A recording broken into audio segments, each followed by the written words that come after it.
হযরত যায়েদ বিন হারিসা যতগুলা পাথর আসে সমস্ত পাথরগুলাকে ঠেকানোর চেষ্টা করে, নিজের শরীর পেতে দেয়, কিন্তু কত পাথর ঠেকাবে? আমার বিশ্ব নবী রাহমাতাল লিল আলামিনকে রক্তে লালে লাল করে দিল। ও মুসলমান ভাইয়ের আমার, বিশ্ব নবী রাহমাতাল লিল আলামিন যায়েদকে বললেন, রে যায়েদ, এই জায়গায় এখন আমাদের থাকা যাবে না, এই জায়গা আমাদের এখন থাকা যাবে না, চলো আমরা চলে যাই। কিতাবের মধ্যে আসছে একটা জায়গার নাম ছিল তায়েফ নগর থেকে মক্কার দিকে আসতে গিয়ে একটা জায়গা ছিল, জায়গাটার নাম হলো কর্নুস সালিব।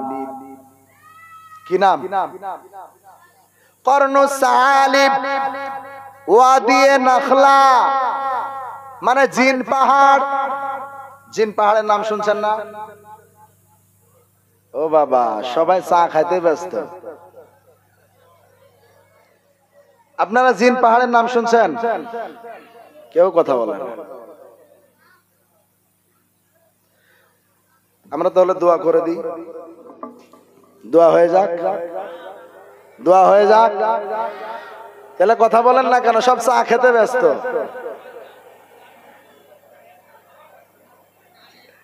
আমার ভাইয়েরা, বন্ধুরা, সারা রাত পড়ে আছে, বাড়িতে যাবেন, বিবিকে বলবেন, বিবি জীবনী শুনে আসলাম, চা বানিয়ে দাও আদা দিয়ে। আমার ভাইয়েরা, বন্ধুরা, আপনাদের মনে হয় কষ্ট হচ্ছে, তাহলে আসুন সামনের দিকে আগাই। বিশ্ব নবী রাহমাতাল লিল আলামিন যে জায়গাটায় আসলেন, জায়গাটার নাম হলো কর্নুস সালিব, ওয়াদিয়ে নখলা, জিন পাহাড়। জিন পাহাড় নাম শুনছেন না? ওই যে পানি ঢাললে যেই দিকে উপর সেই দিকে যায়, জিন পাহাড়। ওই জায়গায় আমার বন্ধুরা বিশ্ব নবী রাহমাতাল লিল আলামিন চলে আসলেন। ওই যে জিন পাহাড় আছে, ওই জিন পাহাড়ের কাছে আমার নবীজি বসে আছেন, রক্ত মাখা শরীর। হযরতে যায়েদ পাশে বসে আছেন, হযরতে যায়েদ পাশে বসে আছেন। এমন সময় আমার আল্লাহর ফেরেশতা হযরতে জিবরিল আমিন আল্লাহর নবীর কাছে চলে এসেছে, আবার বিশ্ব নবীর কাছে এসেছে। আসার পরে বলছে, ওগো বিশ্ব নবীজি, আপনাকে তায়েফ নগরের মানুষেরা মেরেছে, আহারে রক্তে লালে লাল করে দিয়েছে, এত মার মেরেছে, এত মার মেরেছে নবীজি গো, আমাদেরও মন মানে না, আমার আল্লাহ তাআলা পর্যন্ত এটা সহ্য করতে পারছে না। ও নবীজি, আমি জিবরিল আমিনকে একবার অনুমতি দেন, একবার অনুমতি দেন, আমি জিবরিল আমিন এই যে বড় জিন পাহাড়টা আছে, এই জিন পাহাড়টা তুলে আমি তায়েফ নগরে যত মানুষ আছে সমস্ত মানুষদেরকে আমি একদম ঢেকে পিষে মেরে ফেলবো। নবীজি বললেন, জিবরিল, তুমি মেরে ফেলার গল্প করছো? আপনাকে না মারছে ওরা?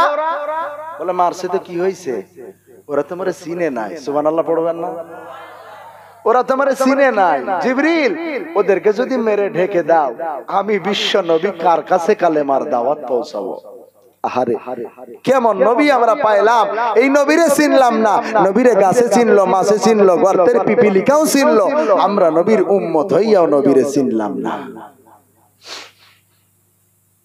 আমার মুসলমান ভাইয়েরা, বন্ধুগণ, নবীজি আমার ওই জায়গা থেকে বাড়ি ফিরে আসলেন। বাড়ি ফিরে আসার পরে এইবারে বিশ্ব নবী রাহমাতাল লিল আলামিন তায়েফের ময়দানে মার খেলেন। মার খাওয়ার পরে আমার নবীজির মনটা আরো খারাপ। মার খাওয়ার পরে আমার নবীজির মনটা খারাপ হয়ে গেছে। এদিকে 1 বছরের মধ্যে চাচা জান ইন্তেকাল করলো, আম্মা জান খাদিজাতুল কুবরা ইন্তেকাল করলেন। আবার এইদিকে তায়েফ নগরে যাওয়ার পরে আমার বিশ্ব নবীকে মেরে একদম রক্তে লাল করে দিল। আমার নবীজি শুধু কষ্টের মধ্যে দিয়ে দিন যায়। ওই বছরটা 50 বছর বয়সে আমার নবীজির সবচাইতে কষ্টের দিন গেছে। আমার আল্লাহ তাআলা জিবরিল আমিনকে ডাক দিয়া বললেন, রে জিবরিল, আর বসে থাকো না, যাও যাও। ওই যে ছোট্টবেলার ওয়াজে আমি আপনাদেরকে বলছিলাম, আম্মা জান আমিনা কান্না করতেছিলেন, নবীজির বয়স তখন 4.5 বছর, যে সারা মক্কা নগরের মানুষেরা সব ছেলেদের হাতের আঙ্গুল ধরে তাদেরকে মামার বাড়ি নিয়ে যায়, ফুফুর বাড়ি নিয়ে যায়, খালার বাড়ি নিয়ে যায়। আমার আম্মা জান আমিনা কান্না করতেছিলেন। আল্লাহ তাআলা গায়েবী আওয়াজ দিয়ে বলেছিলেন, আমিনারে কান্না করো না, সময় আসতে দাও, আমি আল্লাহ তাআলা আমার দোস্তকে হাতের আঙ্গুল ধরে আমার বাড়িতে নিয়ে আসবো। বলেন সুবহানাল্লাহ। জিবরিল আমিনকে বললেন নবীজি আমার অনেক কষ্ট আছে, তায়েফে মার খাইছে, যাও রে জিবরিল তাড়াতাড়ি যাও আমার নবীজিকে আমার বাড়িতে আনো, আমি আর আমার দোস্ত, আমি আর আমার দোস্ত, আমি আর আমার কলিজার টুকরা, আমরা দুইজনে মিলে এক ঘরে বসে আমরা পার্সোনাল গল্প করব, যাও নিয়ে আসো। সুবহানাল্লাহ পড়লেন না? ওই যে ভারতের মন্ত্রী যখন বাংলাদেশ যায়, বাংলাদেশের মন্ত্রী যখন ভারতে আসে বা অন্য কোন দেশের আমেরিকার যখন এই দেশে আসে, তখন প্রধানমন্ত্রী বৈঠক হয়, যেই মিটিংটাকে বলা হয় বাকরুদ্ধ মিটিং। বাকরুদ্ধ মিটিং মানে ওই মিটিং এ কেউ ঢুকতে পারবে না, শুধু দুই প্রধানমন্ত্রী থাকবে, সাংবাদিকও যেতে পারবে না, বডিগার্ডও যেতে পারবে না, কেউ যেতে পারবে না, দরজা বন্ধ, দুই প্রধানমন্ত্রী থাকবে। আল্লাহ তাআলা বললেন ও জিবরিল যাও আমার দোস্তকে নিয়ে আসো, দোস্তকে নিয়ে আসলে আমরা দুই দোস্ততে আমরা ঘরের দরজা বন্ধ করে দিয়ে বাকরুদ্ধ মিটিং করব। জোরে বলবেন না সুবহানাল্লাহ? আমার মুসলমান ভাইরা, এইবারে আমার আল্লাহ তাআলা আমার বিশ্ব নবীজিকে কোথায় নিয়ে যাবেন? মেরাজে নিয়ে যাবেন। আগাবো, সামনে আগাবো, অনেক লম্বা ওয়াজ, আগাবো। আমার বন্ধুরা, বিশ্ব নবী মুহাম্মদুর রাসূলুল্লাহ সাল্লাল্লাহু আলাইহি সাল্লাম আমরা বহু ওয়াজের মধ্যে শুনে আসছি, যেই রাত্রে বিশ্ব নবীজিকে বাইতুল মুকাদ্দাসে নিয়ে যাওয়া হবে। কোথা থেকে বাইতুল মুকাদ্দাস নিয়ে যাওয়া হয়? নবীজি কোথায় ছিলেন ওই রাত্রে? হ্যাঁ মাশাআল্লাহ, আমরা শুনছি না উম্মে হানির ঘরে ছিলেন, আপনার ওয়াজে শুনছেন না? এটা জাল, উম্মে হানির ঘরে ছিল, এটা জাল। আমার বিশ্ব নবী রাহমাতাল লিল আলামিন যেই জায়গাটাতে ছিলেন, আপনি কিতাব খুলে দেখেন আর রাহিকুল মাখতুম, এই কিতাবের মধ্যে আছে বিশ্ব নবী রাহমাতাল লিল আলামিন কাবা ঘরের কাছে হাতেমতা নামের জায়গায় শুয়েছিলেন। কোন জায়গায়? হাতেমতা জায়গা, ওই জায়গায় শুয়েছিলেন আমার বিশ্ব নবী। আল্লাহ তাআলা বললেন জিবরিল যাও তাড়াতাড়ি যাও আমার বিশ্ব নবী কলিজার টুকরাকে এখন আমার কাছে নিয়ে আসো, মেরাজে নিয়ে আসো। জিবরিল আমিন বললেন আল্লাহ গো, এত দূরের রাস্তা কি করে তোমার হাবিবকে আনবো?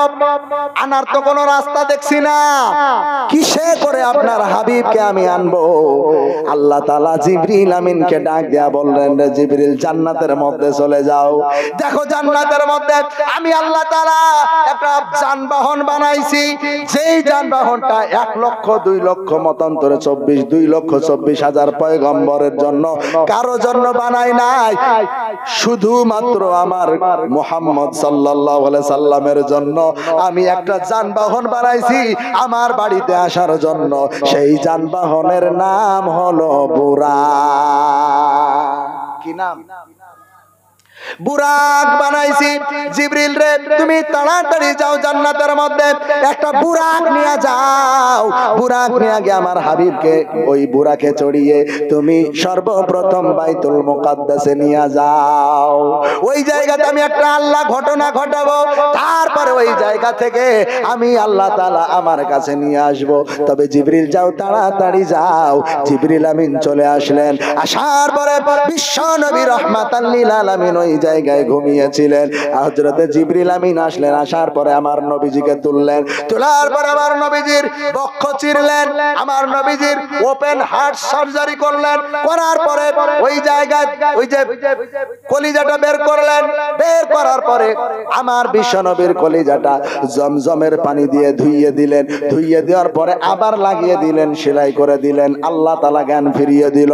ও মুসলমান ভাইরা আমার, বিশ্ব নবী রাহমাতাল লিল আলামিন তিনাকে এবার জিবরিল আমিন বলছেন নবীজি গো আপনার জন্য আজকে সারপ্রাইজ। কি আছে? সারপ্রাইজ আছে। বলে কি সারপ্রাইজ? আপনার জন্য জান্নাত থেকে একটা যানবাহন আনছি, একটা গিফট আনছি, এই গিফটটা আপনাকে আজকে দেওয়া হবে। বলে কিসের গিফট? চলেন তাহলে দেখতে পাবেন। ওই যে মিনার প্রান্ত, ওই মিনাতে একটা খুঁটিতে বাঁধা ছিল বুরা। এইবারে বিশ্বনবী সাল্লাল্লাহু আলাইহি সাল্লামকে জিবরিল আমিন নিয়ে চলে যাচ্ছেন। যাওয়ার পরে বলছেন, হুজুর ওই দেখেন খুঁটিতে বাঁধা আছে, ওইটা হলো জান্নাতি পশু, জান্নাতি পশু যার নাম হলো বুরাক। ওই বুরাকটা কোন জায়গায় অতি তাড়াতাড়ি যেতে হলে বুরাকেও চড়ে যেতে হবে। আল্লাহ তাআলা শুধুমাত্র আপনার জন্য বানিয়েছেন, আর কারো জন্য এই বুরাক বানান নাই। নবী গো, এই বুরাকটা আল্লাহ আপনার জন্য পাঠিয়েছে, আপনি চড়েন। আল্লাহর নবী সেদিন কি বলেছিল জানেন? এই মুসলমান, এই ওয়াজগুলা যদি আমাদের অন্তরে রাখতে পারতাম, ভাই রে, খোদার কসম নামাজ ছাড়তে পারতাম না, খোদার কসম বেপরদায় চলতে পারতাম না, খোদার কসম আমরা গুনার কাজ করতে পারতাম না। ভাই গো, নবীজি কি বলেছিলেন জানেন? জিবরিল আমিন যখন বলছে যে হুজুর আপনি বুরাকে চড়েন, আপনাকে নিয়ে যাব এখন বাইতুল মুকাদ্দাসে, আমার নবীজি বলছে, জিবরিল বুরাক আমি চড়বো না, বুরাক আমার পছন্দ হয় না। সুবহানাল্লাহ পড়বেন না? ঘটনা তো আছে, মজার মজার ঘটনা আছে আমার ভাইয়েরা। আমার বিশ্বনবী বলছে আমার বুরাক লাগবে না, বুরাক নিব না, বুরাক আমি চড়বো না। জিবরিল আমিন আল্লাহর কাছে খবর দিল, আল্লাহ তোমার হাবিব তো বুরাকে চড়তে চায় না। কি আমার দোস্ত বুরাকে চড়বে না কেন? জিজ্ঞাসা করো। হুজুর আপনি কেন বুরাকে চড়বেন না? এত সুন্দর বুরাক, যেই বুরাক আল্লাহ কারো জন্য তৈরি করে না, এই বুরাকে আপনি চড়বেন না কেন? আমার ভাইয়েরা বন্ধুরা, বিশ্বনবী রাহমাতাল লিল আলামিন বলেছিলেন, ও জিবরিল আমিন, তোমার যেই আল্লাহ বুরাক পাঠাইছে ওই আল্লাহকে তুমি আবার গিয়া বলো, আমার গুনাহগার উম্মত যদি একটাও কিয়ামতের দিনে জাহান্নামে যায়, তাহলে আমি আজকে বুরাকে চাপতে রাজি না। সুবহানাল্লাহ পড়বেন না? আমার উম্মতের জন্য কিয়ামতের দিন কি দিবে জিজ্ঞাসা করো। যদি কিয়ামতের দিনে আমার উম্মতকে বিনা হিসাবে জান্নাত দিব ওয়াদা করে, আমি নবীজি আজকে বুরাকের পিঠের উপরে চড়ব। ও মুসলমান, কেমন নবী পেয়েছি? বুরাক পেয়েছে চাপে না, গুনাহগার উম্মতকে জাহান্নাম থেকে বাঁচানোর জন্য। আহারে মুসলমান ভাইয়েরা আমার, আল্লাহ তাআলা বললেন, ও জিবরিল তুমি আমার নবীরে জানায়া দাও, কিয়ামতের দিনে যেই ক্ষমতাটা আমার নবীজিকে দিব, এই ক্ষমতা আমি কোন নবী রাসূলকে দিব না। আমার নবীজিকে কিয়ামতের দিনে বলবো, ও নবীজি আপনার যাকে মনে চায় আপনি বেছে বেছে সবাইকে জান্নাতের মধ্যে নিয়ে চলে যান।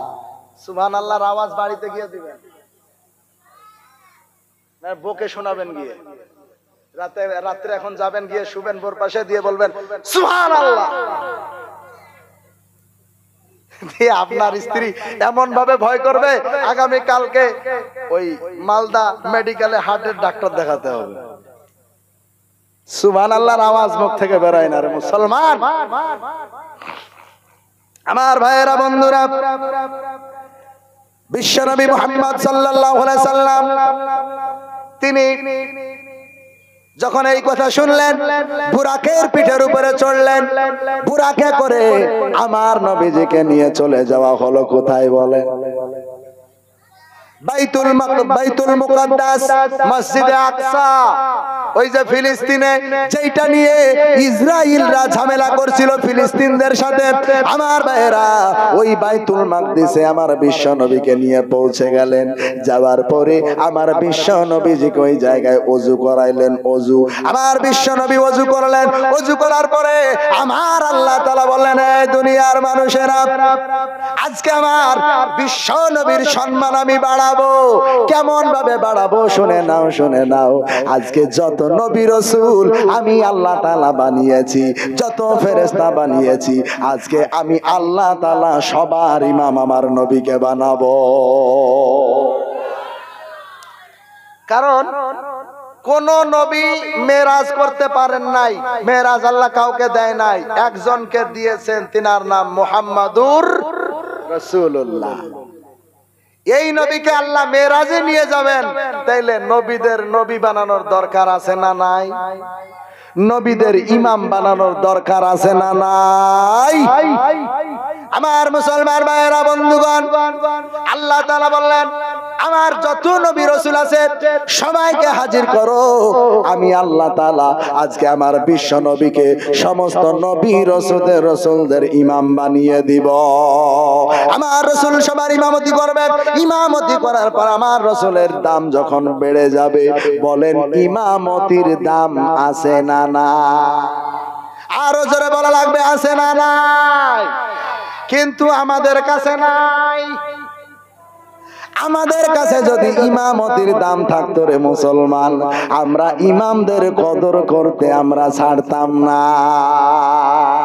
আহারে, আপনাদের এলাকায় নাই, নয় মৌজা এলাকায় বিশেষ করে দেখতে পাওয়া যায় না, তবে আমাদের এলাকায় দেখতে পাওয়া যায়। 2 মিনিট আপনাদেরকে বলি, কারণ শিক্ষা নেওয়ার দরকার আছে। আমাদের এলাকায় দেখা যায় ইমাম সাহেব 5 ওয়াক্ত মসজিদে পড়ে থাকে, 24 ঘন্টা ডিউটি করে। এক ওয়াক্ত যদি ইমাম সাহেবের কামাই হয়, তাইলে ধরেন ইমাম সাহেবের খবর খারাপ। ইমাম সাহেবের জিজ্ঞাসা করেন, গা ইমাম সাহেব আপনার বেতন কত? বলে 3000। হায় হায় হায় হায় হায়, 3000 টাকা বেতন। ওই ইমাম সাহেবকে আমরা দেখতে পাই তো, আকিকা জবাই করতে যাবে কে? ইমাম সাহেব। ডাকো ইমাম সাহেবকে। ইমাম সাহেব সকালবেলা গেছে, 3000 টাকা বেতনে সংসার চলবে? জোরে বলেন, চলবে? ইমাম সাহেব সকাল বেলায় মাঠে গেছে, লোকের কাজ করতে গেছে, এখন ওইখানে বেচারি আছে, ফোন করছে, হুজুর আকিকা জবাই করতে হবে, আসেন।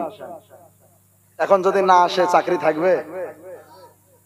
তো ওই ইমাম সাহেবকে কাজ বাদ দিয়ে যেখানে আসবে আকিকা জবাই করবে, ওর দরকার ছিল না? আকিকা জবাই করলে 100 টাকা দেওয়ার দরকার ছিল না? জোরে বলেন, ছিল না?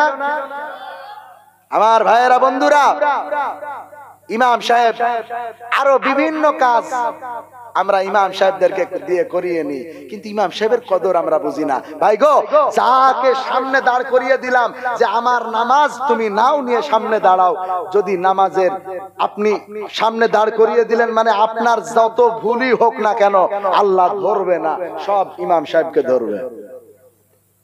আপনাদের ইমাম সাহেবকে ধরবে, আমার গ্রামে আমার ইমাম সাহেবকে ধরবে, অন্য গ্রামে অন্য গ্রামের ইমাম সাহেবকে ধরবে, সব ইমাম সাহেবকে ধরবে। তাইলে ইমাম সাহেবের কদর আমাদের করার দরকার আছে না নাই?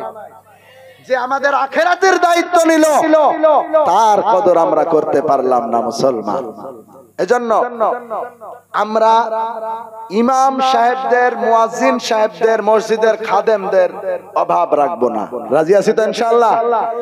যত রকম ভাবে আমরা যদি 5 মিনিটের জন্য তার দ্বারাই কাজ নেই, আমরা কিছু মূল্য দেওয়ার চেষ্টা করব। পারবো না ইনশাআল্লাহ? পারবো না ইনশাআল্লাহ?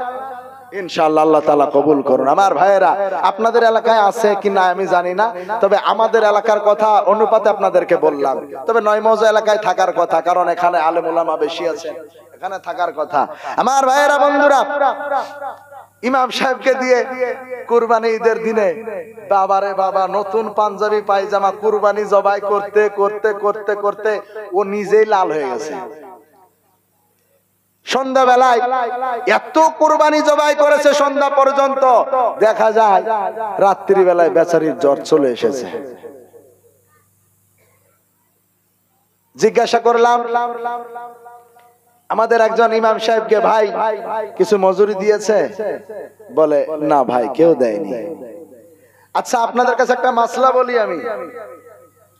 আপনার কুরবানি কেউ জবাই করলো, জবাই করার পরে যেহেতু আপনি কাউকে দিয়ে কাজ করিয়ে নিলেন, সে যদি দাবি রাখে, যেহেতু তার ওখানে একটা হক আছে, সে যদি দাবি রাখে, আমি বলবো ওই হকটা যদি আপনি আদায় না করেন আপনার কুরবানি হবে না। কুরবানি হবে না, হবে না, হবে না।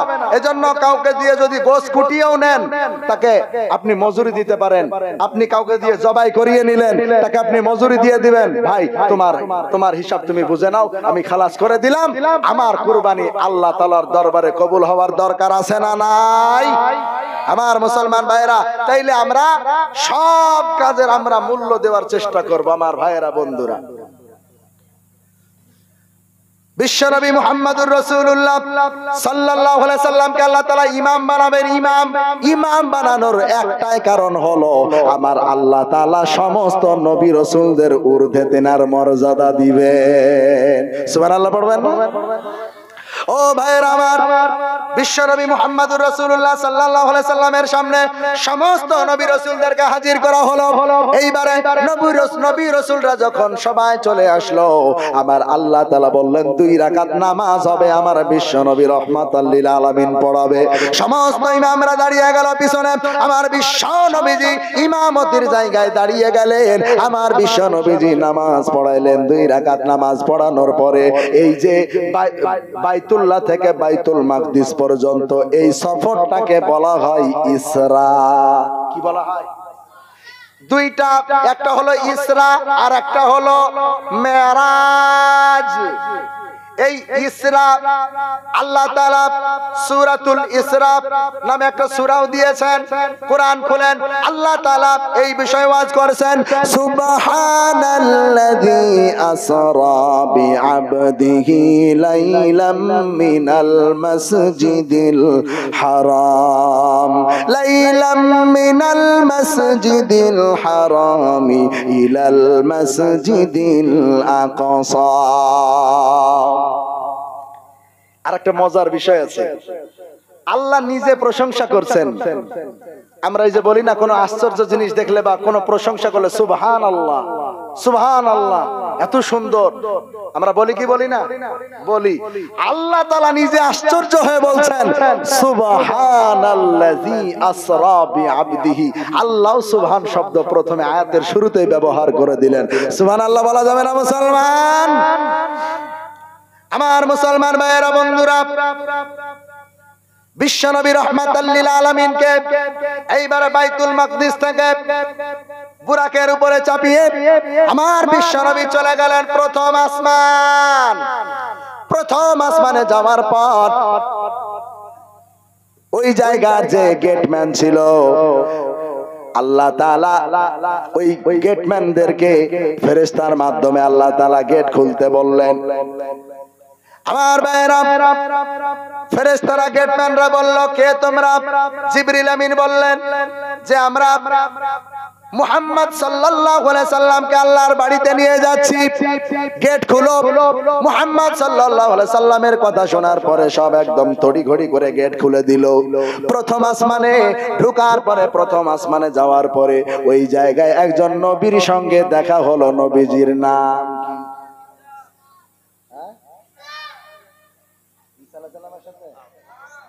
কার সাথে? আপনারা জানেন না? প্রথম আসমানে যাওয়ার পরে বিশ্বনবী মুহাম্মদুর রাসূলুল্লাহর সঙ্গে একজন নবীর সাক্ষাৎ হলো, যিনি এখনো পর্যন্ত ওই প্রথম আসমানে আল্লাহ তাআলা যিনাকে জায়গা দিয়েছেন, প্রথম আসমানে একজন নবীর সঙ্গে দেখা হলো। নবীজির নাম হলো আমাদের আদি পিতা হযরতে আদম আলাইহিস সালাম।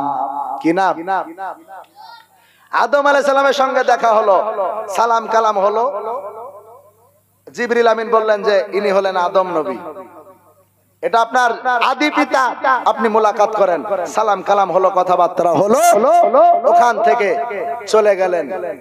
প্রথম আসমানটা মোটা কত বছরের রাস্তা জানেন?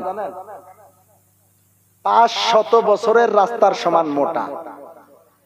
তারপরে আবার ফাঁকা চলে গেল, 500 বছরের সমান ফাঁকা। এই ফাঁকা জায়গাটা পার করে আবার যখন দ্বিতীয় আসমানে চলে গেলেন, এই দ্বিতীয় আসমানটাও আবার 500 বছরের সমান মোটা। দ্বিতীয় আসমানে যাওয়ার পরে ওই জায়গায় গেট খুলতে বলা হলো দ্বিতীয় আসমানের। বলল তোমরা কারা? বলে আমি জিবরাইল, বিশ্ব নবী রাহমাতাল লিল আলামিনকে নিয়ে মেরাজে যাচ্ছি, আল্লাহর সঙ্গে সাক্ষাৎ করাতে যাচ্ছি। সঙ্গে সঙ্গে তড়ি ঘড়ি করে এইবারে দরজা খুলে দিল। দ্বিতীয় আসমানে ঢোকার পরে দুইজন নবীর সঙ্গে দেখা হলো। নাম কে বলবে? দুইজন নবীর সঙ্গে সাক্ষাৎ হলো। একজন হলো ঈসা আলাইহিস সালাম, আর একজন নবীর নাম হলো হযরতে ইয়াহইয়া আলাইহিস সালাম। কয়জন? দুইজন নবীর সঙ্গে সাক্ষাৎ হলো। দ্বিতীয় আসমানে দুইজন নবীর সঙ্গে সাক্ষাৎ। একজনের নাম হলো ঈসা আলাইহিস সালাম, আর একজনের নাম ইয়াহইয়া আলাইহিস সালাম। আমার ভাইরা বন্ধুরা, এইবারে বিশ্ব নবী রাহমাতাল লিল আলামিন ওই জায়গায় মুলাকাত করলেন। করার পরে আবার সামনে আগালেন। লম্বা কথা আমার বন্ধুরা, বিশ্ব নবীকে আবার ফাঁকা 500 বছরের রাস্তা নিয়ে চলে গেল। তারপরে যখন তৃতীয় আসমান ঢুকবে, আবার গেটম্যানকে বলা হলো, ও গেটম্যান, গেট খুলে দাও, খুলে দাও। বিশ্ব নবী রাহমাতাল লিল আলামিনকে আমরা নিয়ে যাব, আল্লাহর বাড়িতে নিয়ে যাব, মেরাজে নিয়ে যাব, আল্লাহর সঙ্গে সাক্ষাৎ করতে নিয়ে যাব।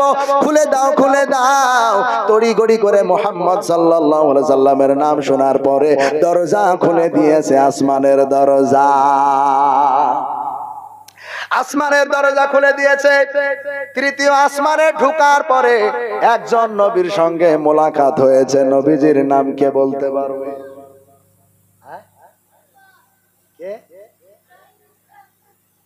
হয় নাই?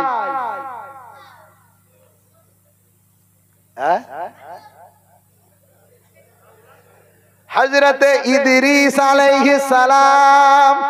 কি নাম? হযরতে ইদ্রিস আলাইহিস সালাম। আমার ভাইয়েরা, লম্বা 7 আসমান আমার বিশ্ব নবীকে নিয়ে যাচ্ছেন। প্রত্যেকটা আসমানে একজন একজন করে নবীর সঙ্গে মোলাকাত হয়েছে। একটা আসমান, দ্বিতীয় আসমানে কয়জন? দুইজন নবীর সঙ্গে সাক্ষাৎ হয়েছে। ইদ্রিস আলাইহিস সালামের সঙ্গে দেখা হয়েছে।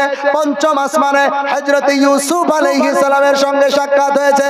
ষষ্ঠ আসমানে যাওয়ার পরে হযরতে মুসা কালিমুল্লাহর সাথে সাক্ষাৎ। কার সাথে?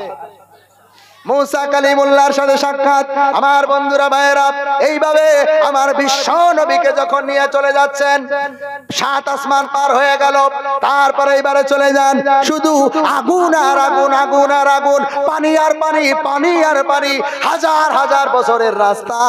এই রাস্তা অতিক্রম করে আল্লাহর সিদরাতুল মুনতাহা পর্যন্ত আমার জিবরিল আমিন আর আলমার বিশ্ব নবীজি পৌঁছায়া গেলেন। কোন পর্যন্ত বলে? সিদরাতুল মুনতাহা। সিদরাতুল মুনতাহা পর্যন্ত যাওয়ার পরে আমার আল্লাহ তাআলা বললেন, জিবরিল ব্রেক। ও জিবরিল, তুমি আর আসতে পারবে না। এইবারে আমার বিশ্ব নবীজিকে আনার জন্য আমি বুরাক না আর একটা জিনিস ব্যবহার করব। সেই জিনিসটার নাম হলো কি? রফ রফ। এইটা বুরাকের চাইতে তেজ বেশি, বুরাকের চাইতে বেশি জোরে যায়। এইরকম একটা জন্তু আমার আল্লাহ তাআলা আমার নবীজির জন্য বানিয়েছিলেন। জিনিসটার নাম জোরে বলেন। রফ রফ। এই রফ রফে করে আমার নবীজিকে ওই জায়গা থেকে নিয়ে যাবেন। আমার ভাইয়েরা, জিবরিল আমিন পর্যন্ত সিদরাতুল মুনতাহা টপকাইতে পারে না। সিদরা সে ভি আগে কौन गया, जिब्रील अमी से पूछो। सिदरा से भी आगे कौन गया, जिब्रील अमी से पूछो। क्या है तौकीरे शाह उमम, इंसान से हो पाए न रकम। क्या फर्श ज़मी, क्या अर्श बरी, सब है आका की ज़ेर कदम। सुल्तान मदीना,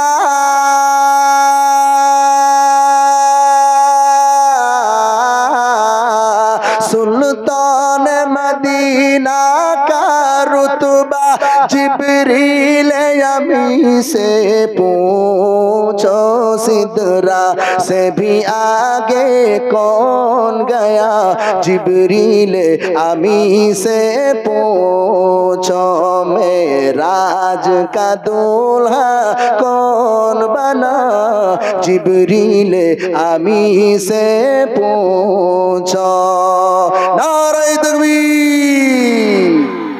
जिब्रील से रब ने फरमाया जिब्रील से रब ने फरमाया जन्नत की सवारी लेकर जा महबूब से ये जाकर कह दे अब आके करे वो सैर जरा अब आके करे वो सैर जरा फिर कैसे हुई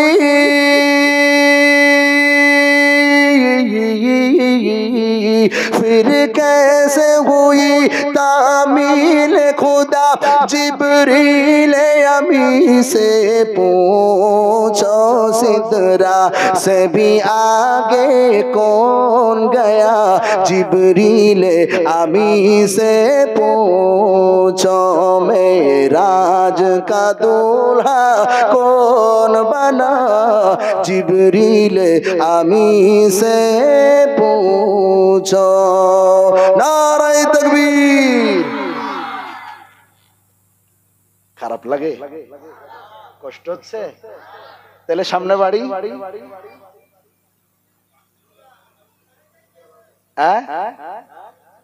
এই গজলটা যেটা বললাম এটা শোনাবো তবে মাল্লু লাগবে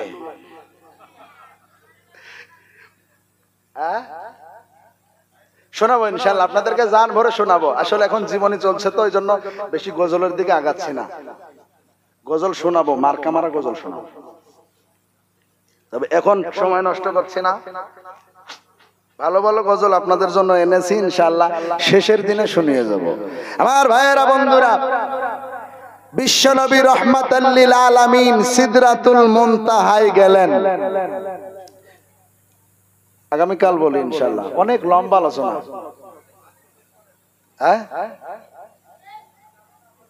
ফজরের নামাজে এক কাতার মানুষ দেখা যায় অনেক সময় লাগবে বহু লম্বা আলোচনা কি বলেন হুজুর আবার দোয়া আছেই আছে এরা বলে 2 ঘন্টা এদের বিয়ে হয় নাই তো